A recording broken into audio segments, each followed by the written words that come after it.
Now, don't be offended, but even in death, there is humor. I mean, even Shakespeare said that. There is some funny stuff. You know, I was thinking about Aretha Franklin, which is top of mind this week. You know, it's an outpouring of great love that and admiration everybody's had because she's multi-generational. It's gone through a lot of generations. Plus, she's a color barrier, and we've come through changes with the black acceptance of the roles in society that were so many years deprived. But she, you know, she sang the songs of what we were feeling because we didn't have that in the news or on television. We used to do it in our music. Our music sang how we felt. Even War by Edwin Starr. And you know, there was a war going on between Atlantic Records and Motown Records. I mean, Berry Gordy talks about Aretha Franklin being in the neighborhood, but he never signed her on Motown.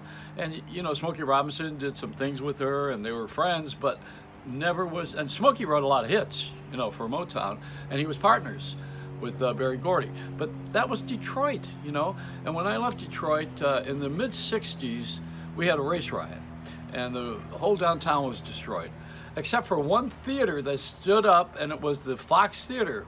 Not knowing years later I was going to work at 20th Century Fox, but the Sound of Music had played for one solid year plus at that theater. So all that was standing at the end of the Detroit race riots that I witnessed was, I mean, all the stores were looted and the place was a war zone, but the theater had the marquee of the Sound of Music looked like it was going to have a performance tonight. Two things stood out. There was that and Aretha. Aretha. No, I didn't say Urethra, that's a medical term. Aretha, gospel singer, you know, church-going singer. Now, when that happened, we had a Ford Mustang convertible. I was on WXYZ, and we drove through the downtown area, and in the car was Aretha, and I forgot who else. There's I think Al DeNoble was his name, the record guy. So we were all in the car, and at that time, the Queen of Soul was Martha Jean. Martha Jean was the soul queen. She was a woman on the air on WJBK. It was not, Aretha was not the queen. At the time it was Martha. There was only room for one queen, you know. And we were driving through the ruins of Detroit painfully.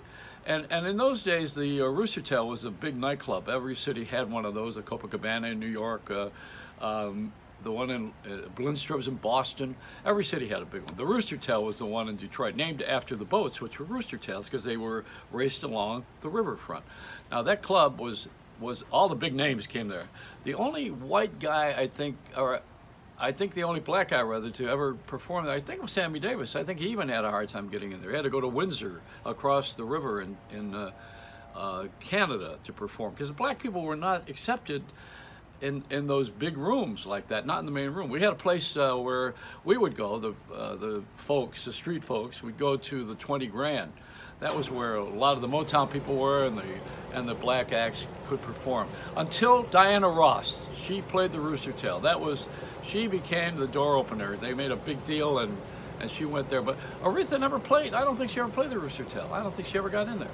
But you know, she was a cult figure for a while and a gospel singer, and then she had all those wonderful hits and became the queen. Now, moving this along, when the buses were going with recording artists through the various places where they performed, one of the places was in the Smoky Mountains in Tennessee. And up there was one of those sanitariums, you know, one of those places where they receive people who were mentally imbalanced. Like if I stayed there too long, I would be there the rest of my life because they would have to interview me and find out that I belong, you know.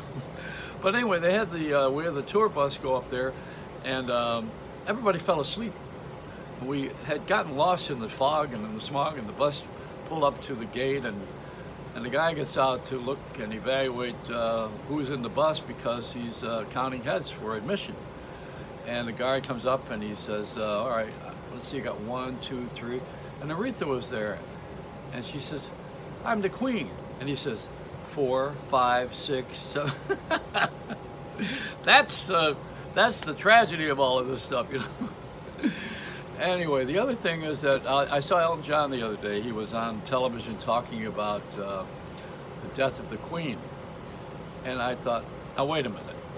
Elton John is a queen. And so is Elizabeth, and so is Aretha.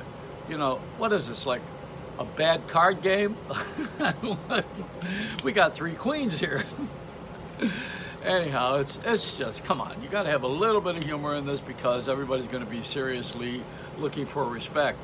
RESPEC ought to be the big sign on the White House.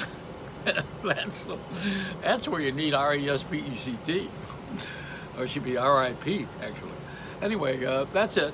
I just wanted to tell my Aretha stories. There's a lot of things to tell you about Aretha. She was a wonderful artist, and the guy who really put her on the map was Ahmet Ertegun, Turkish guy, and his brother Neşe Ertegun. They were from Turkey, and they had Atlantic Records, which was the most successful record label. Even had the Rolling Stones on that label, and the Young Rascals, and a lot of artists. So anyway, he discovered and put Aretha on the map, and she was the big moneymaker for many of the hit songs. And Ahmet was also on the board of the Rock and Roll Hall of Fame, for which I got asked to be in the I was inducted into the Rock and Roll Hall of Fame. I think at that time I had the highest ratings in history as a disc jockey, because I did play the music. You know, that's something that even Howard Stern didn't. I think he played music early in his career, but he wasn't best known for that. So otherwise he'd be in there too.